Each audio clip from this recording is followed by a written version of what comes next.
नमस्कार दोस्तों, आपका स्वागत है आपके अपने YouTube चैनल फिन टेक्निकल्स में। इस प्लेटफॉर्म पे हम टेक्निकल एनालिसिस और टेक्निकल टूल्स को यूज़ करके अपनी ट्रेडिंग और इन्वेस्टमेंट स्ट्रेटजी को कैसे हम ब्यूटीफुल हैंडसम बना सकते हैं और हाउ हम कैसे एक अच्छा प्रॉफिट अर्न कर सकते हैं शॉर्ट टर्म में और वेरी शॉर्ट टर्म्स में, उसको हम सीखेंगे। तो इस सीरीज में मैं आपके साथ टेक्निकल इंडिकेटर्स को डिस्कस करूंगा। सबसे पहला जो मैं आज टेक्निकल इंडिकेटर डिस्कस करने जा रहा हूँ उसका नाम है ADX, average directional index. Average directional index जो कहीं कहीं पे किन्हीं चार्टिंग प्लेटफॉर्म्स पे वो डायरेक्शनल मूवमेंट इंडेक्स के साथ कॉम्बिनेशन में भी मिलता है। तो वो मैं आपको बताऊंगा कि कहाँ पे कैसे इसको हम अप्लाई करेंगे। एडीएक्स को समझने के लिए हमें समझना होगा कि ये एडीएक्स अपने आप में एक अच्छा इंडिकेटर है और ये कहीं दो इंडिकेटर्स जो कि डायरेक्शनल मूवमेंट्स होते हैं उनको स्मूथिंग करता है। एवरेज डायरेक्शनल जो इंडेक्स है वो एक रेंज में काम करता है, 0 से 100 में एक लाइन में प्लॉट होता है। ये एक कॉम्बिनेशन होता है दो डायरेक्शनल इंडेक्स का, जिनको हम प्लस डी आई और माइनस डी आई यानी कि नेगेटिव डायरेक्शनल इंडेक्स और पॉजिटिव डायरेक्शनल इंडेक्स या फिर डायरेक्शनल मूवमेंट्स भी इनको कहते हैं। तो इस इंडिकेटर को समझने के लिए मैं ऐसा समझता हूँ कि हमें इसकी फॉर्मुलेशन को समझना जरूरी है, क्योंकि हम कोई भी अगर टेक्निकल इंडिकेटर अपने चार्ट में यूज करना चाहते हैं, अपनी ट्रेडिंग स्ट्रेटजी में उसको लगाना चाहते हैं, तो उसके पीछे की क्या रीजनिंग है, वो मैथमेटिकल कैसे काम करता है, ये भी समझ लेना जरूरी है। दूसरा, इस इंडिकेटर को हम एक बाकी जो दूसरे टूल्स हैं उनके साथ ही इसको लगाएंगे, जिससे कि हमें किसी भी तरह के फॉल्स सिग्नल्स की दिक्कत ना रहे। तो मैं मैथमेटिकल फॉर्मुलेशन आपको इसका बताता हूँ। इसमें समझने के लिए हमें समझना होगा कि एक तो इसमें अप मूव होता है और एक डाउन मूव होता है। अब अप मूव और डाउन मूव कैसे निकलते हैं? अप मूव और डाउन मूव में अप मूव के लिए करंट पीरियड का हाई माइनस प्रीवियस पीरियड का हाई। पीरियड का मतलब यहाँ पे हमने चार्टिंग में कितना टाइम लिया है। अगर हमने ये डे लिया हुआ है तो ये करंट पीरियड का हाई और पिछले पीरियड मतलब पिछले डे का हाई। अगर ये हमने घंटा लिया है तो करंट घंटे का हाई और पिछले घंटे का हाई, दोनों का ये डिफरेंस होता है। सिमिलरली जो डाउन मूव होता है, डाउन मूव में ये प्रीवियस पीरियड का लो और करंट पीरियड का लो होता है। तो अगर प्रीवियस पीरियड का लो और करंट पीरियड के लो में जो डिफरेंस है वो ये बताता है। पीरियड यहाँ पे जैसे मैंने बताया कि ये घंटा भी हो सकता है, ये मिनट भी हो सकते हैं, 10 मिनट भी हो सकते हैं, आधा घंटा भी हो सकता है। तो कैसे, हालांकि ये सारी चीजें तो ऑलरेडी सॉफ्टवेयर्स में इनकॉर्पोरेटेड है, हमें कोई कैलकुलेशन की जरूरत कहीं नहीं होती। लेकिन हम एक थॉट प्रोसेस अपने उसको बनाने के लिए और समझने के लिए बहुत जरूरी है कि हम उसके पीछे की रीजनिंग जाने, वो कैसे काम कर रहा है। तो होता क्या है, जब अप मूव जो हमने ये निकाला हुआ है इस लाइन में, अप मूव अगर डाउन मूव हमने इस लाइन में निकाला हुआ है, अगर अप मूव डाउन मूव से ज्यादा है और अप मूव की वैल्यू 0 से ज्यादा है, तो वो plus D I D M plus directional movement दिखाने लगेगा, जो मैंने पीछे पिछली स्लाइड में प्लस डी एम और माइनस डी एम दिखाए थे। अदरवाइज उसकी वैल्यू 0 वो कर देगा। सिमिलरली अगर डाउन मूव ज़्यादा है अप मूव से और डाउन मूव की वैल्यू 0 से ज़्यादा है, तो ये माइनस डी एम की वैल्यू को शो करेगा और ये जो है डाउन मूव दिखाएगा, अदरवाइज इसको जो है 0 कर देगा। जहाँ तक ये तो मैंने इसको बताया कि कैसे ये उसमें फॉर्मुलेशन हो रखी है, कैसे ये पीछे काम करता है। अब सेटिंग पार्ट में हम जाते हैं। डिफ़ॉल्ट सेटिंग इसकी हम 14 पीरियड्स रखेंगे। इनिशियली मैं आवर से शुरू करूँगा इसको, फिर हम धीरे-धीरे ग्रेजुएट होंगे तो इसको हम और शॉर्टर पीरियड पे भी लाएँगे।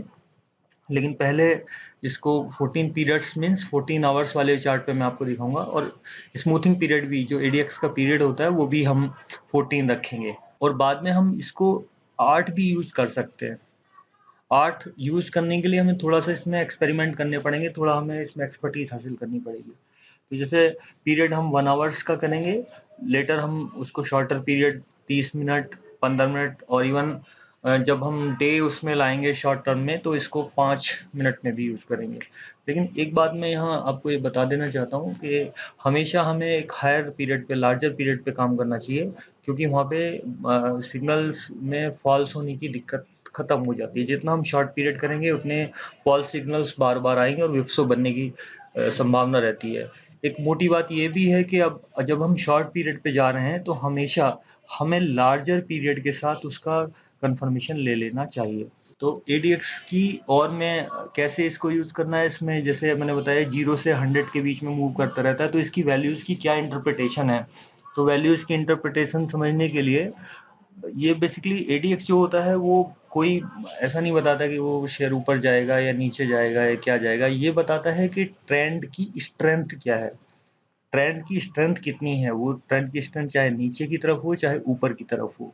तो हम एडीएक्स में काम कब करेंगे, अगर हमारा 0 से बीच 20 है, इसका मतलब उसमें ट्रेंड ही नहीं है, कोई ट्रेंड नहीं है किसी तरह का। अगर वैल्यू उसकी 0 से 20 के बीच घूम रही है तो इसका मतलब उसमें कोई ट्रेंड है, ना तो वो ऊपर जा रहा है ना वो नीचे जा रहा है। तो उसमें इस एडीएक्स ये बताता है कि यहाँ पे ट्रेंड है नहीं, उसमें किसी भी तरह के मूवमेंट आ नहीं रहे, यानी कि साइडवेज जिसको कई बार कहते हैं वो हो चुका है। जब वैल्यू 20 से ज़्यादा हो जाती है और 50 तक रहती है तो एक स्ट्रॉन्ग ट्रेंड रहता है। नॉर्मली ये आपको विजिबल हो जाता है चार्टिंग में, हमेशा आपको मिल जाएगा, डे में भी मिल जाएगा, छोटे पीरियड पे मिल जाएगा और बड़े पीरियड पे मिल जाएगा। और अगर इसकी वैल्यू 51 से ज़्यादा मतलब 50 से ज़्यादा और 75 तक है तो ये वेरी स्ट्रॉन्ग ट्रेंड हो जाता है।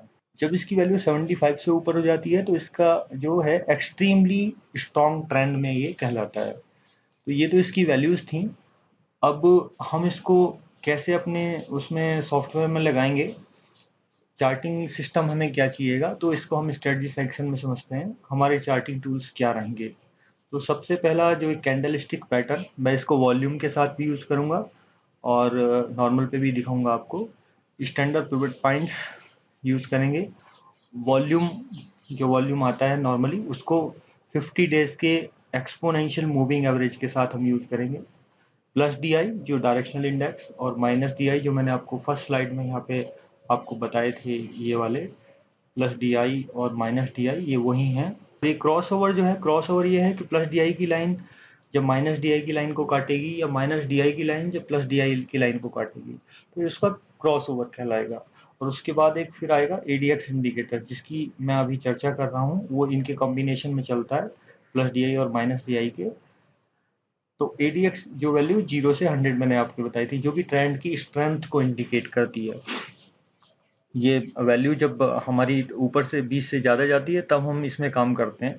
तो वो मैं आपको अब एक प्रैक्टिकल एग्जांपल के साथ आपको बताना चाहता हूँ। कि मैं यहाँ आपको एक बार और क्लियर करना चाहता हूँ कि एडीएक्स इंडिकेटर बिल्कुल भी नहीं बताता कि वो शेयर नीचे जा रहा है कि ऊपर जाएगा, वो केवल स्ट्रेंथ बताएगा ट्रेंड की कि वो कितना तेज ऊपर जाएगा कितना तेज नीचे जा रहा है। एक मैंने ये यहाँ पे चार्ट लिया हुआ है, बहुत ही रिसेंट चार्ट है, एसबीआई का, स्टेट बैंक ऑफ इंडिया का ये चार्ट है। इसको मैंने 1 आवर्स पीरियड पे लगाया हुआ है और यहाँ पे मैंने ये वॉल्यूम कैंडल्स यूज़ की हुई हैं।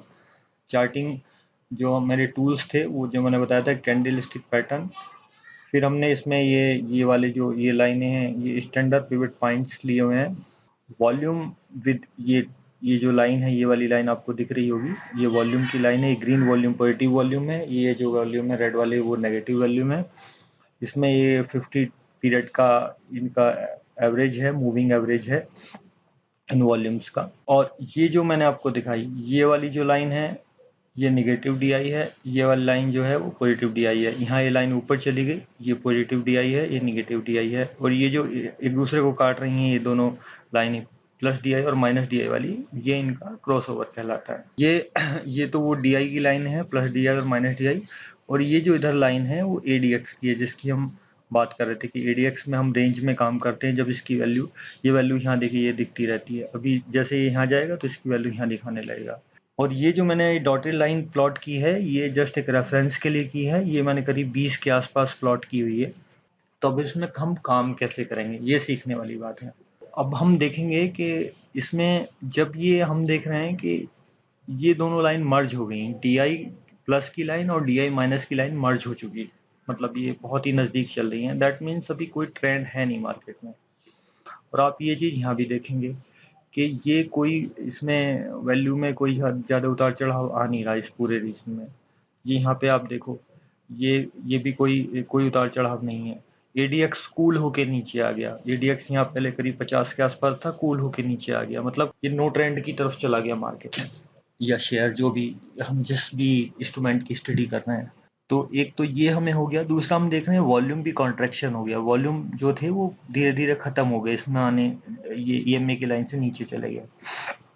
अब हमें क्या समझना है, अब हमें ये जो पीरियड है, ये वाला ये जो पीरियड है जिसमें ये कोई मूवमेंट नहीं हो रहा, ये आपका DI लाइन प्लस DI और माइनस DI लाइन जो है ये दोनों आपकी उसमें मर्ज सी हो गई, एक तरह से वॉल्यूम में कॉन्ट्रैक्शन हो गया, ADX कूल होके नीचे आ गया।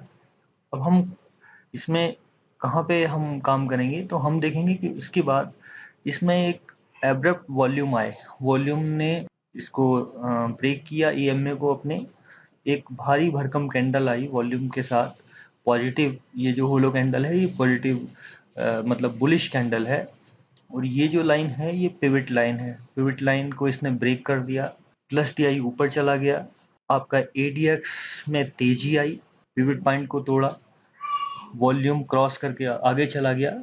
तो ये सारे यहाँ पे इस पूरी लाइन में ये सारे पॉजिटिव सिग्नल आ गए। अब हमें यहाँ कहीं एंट्री ले लेना चाहिए, इस कैंडल जब इसने तोड़ दिया इसके हाई के ऊपर यहाँ पे कहीं भी एंट्री हमें ले लेना चाहिए।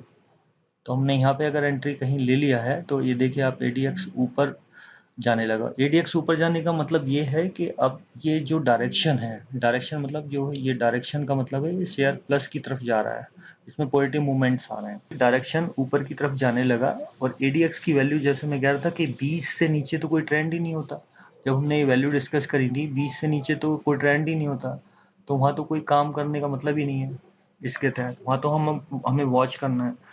जब ADX ऊपर चलने लगा ये पॉजिटिव DI इसके साथ गैप बनाने लगा ऊपर की तरफ, और ये यहाँ पे इसने वॉल्यूम के साथ इसको ब्रेक कर दिया, तो हमें यहाँ कहीं एंट्री लेनी चाहिए पॉजिटिव डायरेक्शन में, और फिर इसको ऑब्जर्व करना चाहिए। स्टॉप लॉस के लिए जो हमारी ये वाली कैंडल है बड़ी वाली, इसका जो नीचे जो लो है इस पे हम स्टॉप लॉस लगा सकते हैं। फिर आप देखेंगे कि इसमें थोड़ा सा चलने के बाद ये यहाँ पे इसने रेजिस्टेंस फेस किया फर्स्ट रेजिस्टेंस पे। ये मैं आपको थोड़ा सा ये 3-4 पॉइंट एक्सप्लेन करता हूँ। पहला ये पिवट लाइन है, ये रेजिस्टेंस 1 है, ये रेजिस्टेंस 2 है, ये रेजिस्टेंस 3 है। ऐसी इसमें नीचे सपोर्ट्स होंगी जो इसमें दिख नहीं रही, आप यहाँ देखेंगे कि ये यहाँ पे पिवट के नीचे ये सपोर्ट्स हैं। तो अब इसमें जब ये हमने मान लो अगर यहाँ एंट्री ले ली, अब आप कहेंगे कि भाई ये तो एंट्री ले ली लेकिन ये तो फिर नीचे आ गया। नीचे तो आ गया, अब हमें ये ऑब्जर्व करना है कि भाई वॉल्यूम तो फिर कॉन्ट्रैक्शन हो गया और फिर यहाँ सपोर्ट ले लिया, और ADX थोड़ा सा फ्लैट हुआ, उसके ऊपर देखिए कंटिन्यूसली इसने मूव दिखाया, कितना बढ़िया मूव दिखाया, सारे ये रेजिस्टेंस को तोड़ता चला गया, पिवट पॉइंट ऊपर शिफ्ट होता चला गया। तो अगर किसी ने एंट्री यहाँ पे ली है, मान लो यहाँ भी इस पूरे जोन में कहीं भी एंट्री अगर हमने ले ली, तो इसकी वैल्यू आप देखेंगे तो रफली 155 156 157 समथिंग है। फिर उसके बाद हम देखेंगे कि कंटिन्यूसली मूव करता गया, वॉल्यूम्स अच्छे आ रहे हैं, पॉजिटिव वॉल्यूम ग्रीन्स वाले ज़्यादा आ रहे हैं, और EMA से हमेशा ऊपर है। ADX में शानदार एकदम से 20 से बढ़ के सीधे सीधे सीधे सीधे चलता गया आगे तक 50 के अराउंड हो गया, और ये प्राइस में मूवमेंट्स आते गए, वॉल्यूम पॉजिटिव आती गए। अब हमें यहाँ पे देखिए ये वैल्यू करीब करीब जो है 185 के आसपास है, 190 के आसपास है। अब इसमें एग्जिट का जो टाइम है, एग्जिट के टाइम में हमें देखना है कि भाई अब ये ADX यहाँ पे फिर ये हल्का सा फ्लैट हुआ, ये जो हमारा अब गैप है ये डाउन होने लगा, इसके साथ ये मर्जिंग की दोबारा दोबारा जो हमने ये वाली पोजीशन देखी थी ना, ये फिर दोबारा यहाँ इमर्ज होने लगेगी धीरे धीरे, तो हमें यहाँ कहीं पे इसमें एग्जिट लेना चाहिए। जैसे एंट्री के टाइम हमने कितने सिग्नल देखे थे भाई, हमने देखा था कि ये एक साइडवेज हो गया था, उसके बाद अब्रप्ट चेंज आया, वॉल्यूम पॉजिटिव आए, एक अच्छी कैंडल बनी जो इम्पोर्टेंट पिवट पॉइंट को तोड़ गई। तो ये 1 2 3 एंड 4 पॉजिटिव सिग्नल हमारे लिए थे यहाँ पे एंट्री कहीं भी लेने के लिए। अब एग्जिट के लिए जो हमें सिग्नल कैसे मिलेगा, एग्जिट में आप देखेंगे कि भाई ये अच्छी खासी गैप अप ओपन हुआ, लेकिन ये बैरिश कैंडल बनी, हालांकि वॉल्यूम पॉजिटिव था, लेकिन इसकी अपेक्षा ये वॉल्यूम कम है। उसके बाद ये थोड़ा थोड़ा धीरे धीरे धीरे धीरे ये कॉन्ट्रैक्शन की तरफ जाने लगा, और बैरिश कैंडल कंटिन्यूस आने लगी यहाँ पे, ADX कूल होके नीचे आ गया, पॉजिटिव DMI नीचे आ गया, निगेटिव ऊपर जाने लगा, और ये क्रॉसओवर की स्थिति, तो one has to take the exit from here और whatever, but always before this line. तो जैसे हमने कहा था कि भाई जब ये ब्रेक किया इसको, तो आप इसके ऊपर वाले में यहाँ पे कहीं भी एंट्री ले सकते थे। ऐसे ही हमने कहा कि जब आपका ये ADX और ये सब कूल होने लगे, वॉल्यूम निगेटिव आने लगे, तो फिर हमें यहाँ पे कहीं भी एग्जिट ले लेना चाहिए, but before always before this line, क्योंकि हम हो सकता है यहाँ फिर पॉजिटिव वॉल्यूम आने लगते हैं, लेकिन आप देख रहे हैं वॉल्यूम सीधे सीधे प्राइस एक्शन निगेटिव है, वॉल्यूम में कॉन्ट्रैक्शन है, टीआई लाइन प्लस नीचे जा रही है, माइनस डीआई ऊपर जा रही है, एडीएक्स कूल होकर नीचे आ रहा है। तो यहाँ कहीं भी इस जोन में हमको एग्जिट लेना है। अब अगर इस स्ट्रेटजी को हम यूज करके हमने कितना प्रॉफिट गेन किया होगा, अगर किसी ने कहीं लिया है तो कितना प्रॉफिट ले सकता है। देखिए यहाँ पे प्राइस जो है वो प्राइस रफली 150-60 के बीच में है। सपोज अगर हम वर्स्ट कंडीशन माने, सबसे हमने बहुत ही सेफ होके यहाँ कहीं एंट्री ली होगी, जब ये इसको भी तोड़ गया, तो 160 पे अगर हमने एंट्री ली है और कोई भी सारे सिग्नल फैंटास्टिकली प्लस डीआई बहुत अच्छा, एडीएक्स बहुत अच्छा, और यहाँ पे ये इसने रेजिस्टेंस को ही ब्रेक किया, तो 160 पे हमने अगर एंट्री ली होगी और हमने एग्जिट यहाँ कहीं भी ले लिया होगा या बहुत वर्स्ट केस में यहाँ लिया होगा, तो 180 बहुत ज़्यादा, अगर हम दोनों कहेंगे हमने बहुत सीरियसली होकर एंट्री ली है और बहुत ही कोशिश होकर एग्जिट किया है, तो 160 से 180 के बीच इसने मूवमेंट दिखाया, मतलब फिर 20 रुपए का, जबकि पोटेंशियल काफ़ी ज़्यादा है। अगर हम इसको केयरफुली करेंगे तो ये 155-56 से 190-95 के आसपास का ये मूवमेंट है, मतलब 10 से 15% का ये मूवमेंट है। और ये आप देखेंगे कि इसमें 26 मई 27 मई के आसपास है, और ये जो अपसाइड है वो 6 जून से 10 जून के आसपास का है। तो ये वीक टाइम की मतलब पीरियड में हमने करीब 10 से 15% का इसके जरिए हम फ़ायदा ले सकते थे या फ़ायदा ले सकते हैं। तो ये मैंने आपके साथ एक स्ट्रेटजी डिस्कस की। अब मैं इसको आपको ये तो मैंने वॉल्यूम पैटर्न पे दिखाया है, जो फ्री सॉफ्टवेयर्स हैं उस पे भी मैं इसको आपको दिखा देता हूँ वहाँ पे कैसे काम करती है। तो देखिए, ये एक investing.com की साइट है। investing.com की साइट में आप देखेंगे कि ये वो तारीख है 26-27 मई, जब ये कंसोलिडेशन हुआ था। ये यहाँ पे इसकी माइनस डी आई और प्लस डी आई की लाइन में ये मर्जिंग हुई थी, वहाँ थोड़ा और क्लोजली मर्जिंग दिखा रहा है। ये एडीएक्स की लाइन मैंने आपको दिखाई है, ये एक रेफरेंस लाइन इसमें मैंने खींची हुई है। तो अगर हम, ये नॉर्मल कैंडलस्टिक पैटर्न है, ये सारा पैटर्न नॉर्मल कैंडलस्टिक पर दिखा है। येलो जो हमारी लाइंस हैं, सॉरी, येलो जो कैंडल्स हैं वो पॉजिटिव कैंडल्स हैं, और जो दूसरी रेड है वो नेगेटिव कैंडल्स हैं, मतलब बेरिश कैंडल है। ये बुलिश कैंडल है, ये बेरिश कैंडल है। तो अब हम यहाँ पे एंट्री ले सकते थे। यहाँ पे देखिए वैल्यू 155-53 जो मैं आपको बता रहा था, हम यहाँ भी ले सकते थे। 158-60 जो मैं आपको बता रहा था कि हमने बहुत ही अगर कॉशियसली किया होगा, और उसके बाद अगर हमने यहाँ पे अगर लिया होगा एग्जिट तो 197, यहाँ पे लिया होगा तो 100, यहाँ पे कहीं भी ब्रेक हमने किया तो 184-85 मीन्स 160-70 से 180 के बीच इसमें पोटेंशियल था, मतलब करीब 10-12% से 15% एक वीक टाइम में। तो this is the handsome strategy जो हम यूज़ कर सकते हैं एडीएक्स को कैंडल स्टिक पैटर्न के साथ, वॉल्यूम्स के साथ, प्लस डीआई और माइनस डीआई के क्रॉसओवर के साथ। अब इसको यहाँ पे लगाते कैसे हैं, तो देखिए ये सारे मैं इंडिकेटर हटा देता हूँ पहले। ये तो नॉर्मल कैंडल स्टिक है जो हमेशा आपको मिल जाएगा, इसको यहाँ से आप लगा सकते हैं। ये आपके नॉर्मल कैंडल है ना, ये कैंडल्स में लेके आप इसके कलर भी अपने हिसाब से चेंज किए जा सकते हैं। मैंने यहाँ येलो और रेड लिए हुए हैं। अब यहाँ पे आप देखिए इसको, आप एक तो DMI कर लीजिए, डायरेक्शनल मूवमेंट जिसको कहते हैं। डायरेक्शनल मूवमेंट में आपको 3 लाइनें दिखेंगी। 3 लाइनों में आप इसमें से ADX हटा लीजिए, इनको थोड़ा सा डार्क करना है तो डार्क भी कर सकते हैं। तो ये हमने लगा दिया, और इसमें ये डार्क भी कर लिया इनको थोड़ा सा विजिबिलिटी के लिए। तो ये प्लस DI और माइनस DI, ये नीली वाली लाइन प्लस DI है और ये माइनस DI की लाइन है। फिर आप यहाँ आप ADX लगा दीजिए एवरेज डायरेक्शनल इंडेक्स में, ये आपका जो लाइन जो मैं दिखा रहा था, और इसकी वैल्यू यहाँ एक ये वैल्यू जो है मूव करती है 0 से 100 के बीच, ये वैल्यू। अब हमने देखा ये सिग्नल्स आ गए। वॉल्यूम्स के लिए भी आप लगा सकते हैं, वॉल्यूम्स जो मैं आपको बता रहा था, वॉल्यूम सिंपल लगाइए और इसको थोड़ी ड्रेसअप कर सकते हैं। इसमें आपका इनपुट जो मूविंग एवरेज है उसको 50 कर दीजिए, राइट। और इसको थोड़ा सा कलर देने के लिए मैं ये कलर ले लेता हूँ, तो मैंने कलर ले लिए हैं, ठीक है।